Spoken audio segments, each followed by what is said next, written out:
ನಾಲ್ಕು ದಿಕ್ಕಿನಲ್ಲಿ ನಾವು ನಿಲ್ತೀವಿ. ಅದು ಬಂದಾಗ ಸಮಯ ಬಂದಾಗ ಹೇಳೋಣ, ಈಗೇನು ಅವಶ್ಯಕತೆ ಇಲ್ಲದ.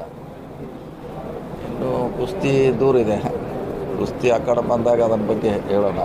ಈಗ ಬೇರೆ ಬೇರೆ ಕೆಲಸ ಮಾಡೋಣ, ಇನ್ನೂ ಟೈಮ್ ಇದೆ. ಅದು ಸಮಯ ಬಂದಾಗ ಅದ್ರ ಬಗ್ಗೆ ಹೇಳ್ತೀವಿ, ಇವತ್ತು ಹೇಳೋದು ಅವಶ್ಯಕತೆ ಇಲ್ಲ. ಸರ್ ಇನ್ನೂ ಒಂದು ತಾವು ಏನಾದರೂ ಸಮಾವೇಶ ಮಾಡ್ತೀವಿ ಸರ್ ಹುಕ್ಕೇರಿ ಕ್ಷೇತ್ರದಲ್ಲಿ?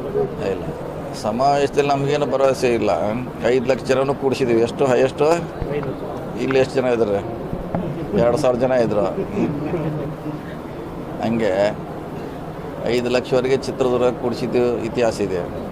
1 ಲಕ್ಷ ಕೂಡಿಸಿದ್ದೀವಿ, 50,000 ಕೂಡಿಸಿದ್ದೀವಿ. ಸೊ ಜನ ಕೂಡಿಸೋದು ನಮಗೇನು ಅದೇನು ಹೊಸದಲ್ಲ. ಅದರಿಂದನೇ ಎಲ್ಲ ಆಗ್ತಿದೆ ಅಂತ ಹೇಳೋಕ್ಕಾಗೋಲ್ಲ. ಒಟ್ಟಿನಲ್ಲಿ ಶೀಘ್ರದಲ್ಲಿ ಕೌಂಟರ್ ಕೊಡ್ತೀರ?